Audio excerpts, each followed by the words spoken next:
Hey everybody, this video is a response video to Sammy.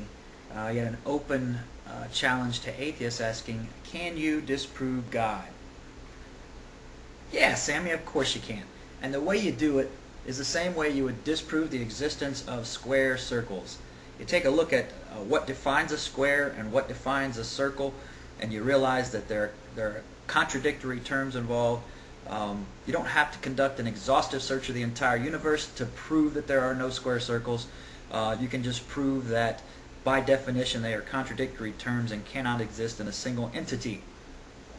So that's what you do with the existence of God. And here's why. Now, most people will conceive of God as an intelligent being, some type of designer, creator, responsible for bringing the universe to fruition. Except for maybe that would exclude the God is love or God is nature crowd, but that's a load of crap anyway. So, existence or the existence of an intelligent being prior to anything else, any other matter. Nonsensical. Here's why. Think about how you process knowledge, how you use it to think about objects, people, ideas in your head. I asked a German woman who'd been in the States about 20 years one time, do you still think in German or do you think in English now? Because she had been speaking exclusively in English for about 20 years, and she said she still thinks in German and kind of translates on the fly in her head. Russians think in Russian, etc., etc.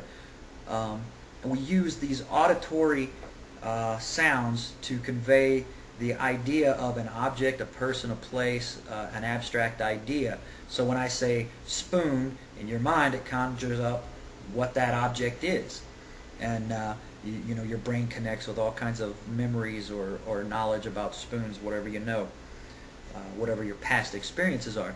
But what if you have never heard the word spoon? Well, deaf people understand what a spoon is because they've seen it, and they use imagery, particularly people who have been deaf since birth. They use imagery the same way we use sounds to represent ideas, objects, people, places, things in their minds, and they are perfectly capable of thought, just using a different sense. Well, what if you can't see or hear? Someone like Helen Keller is a great example of using your other senses to learn about the world around you, to take that knowledge and be able to handle complex thought in your head.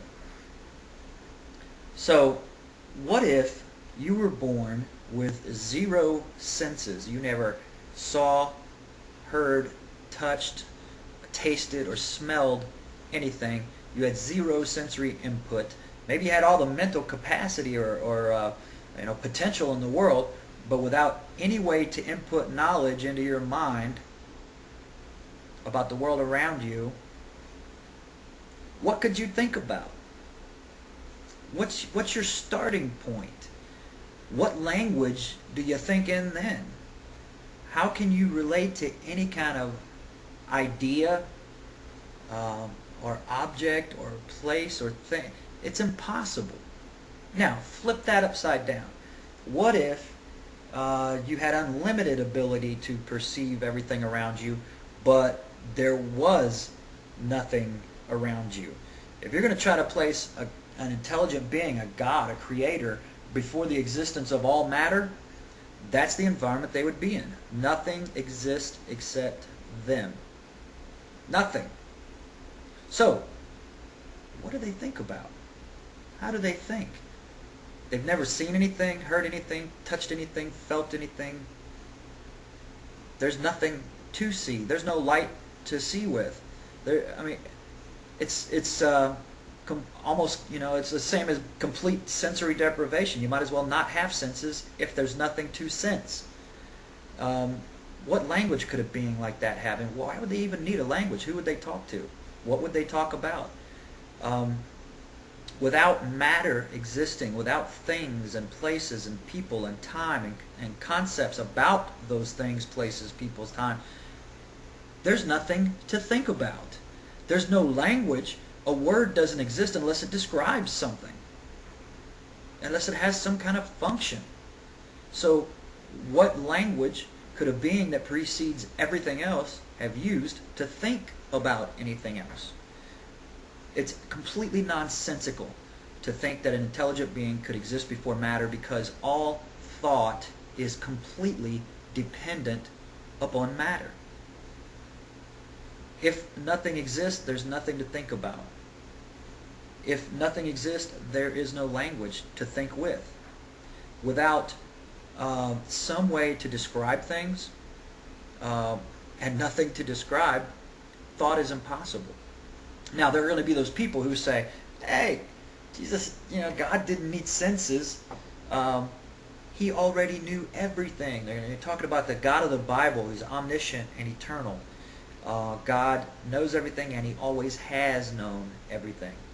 Well, all you're doing in that situation is basically saying that everything has always existed, at least conceptually, in the mind of God.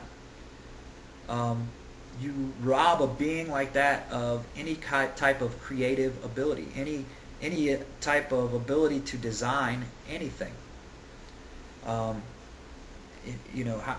If God already knew, what Bill Gates was like, He couldn't have made him any differently, because there had never been a point in time when He would know that He would have made him differently. It's a catch-22. If a being exists and knows everything and always has, he can never have a new idea. He can never change his mind. He can never create anything. He's trapped. Hands are tied. Basically, that's not an intelligent being. That's information stored. And of course, what's the point of stored information if there's no one to hear it, see it? It's completely nonsensical. So that's my take. Can you disprove God? Yes, by showing that thought, intelligence cannot precede matter. So if you're going to, you didn't define God, but if you're defining God as, the maker of the universe, the creator, impossible. If you think there's a way that a being could exist and think prior to matter existing, please let me know. Let me know. I'd love to hear it. I don't think there's any way that an intelligent being could exist prior to matter.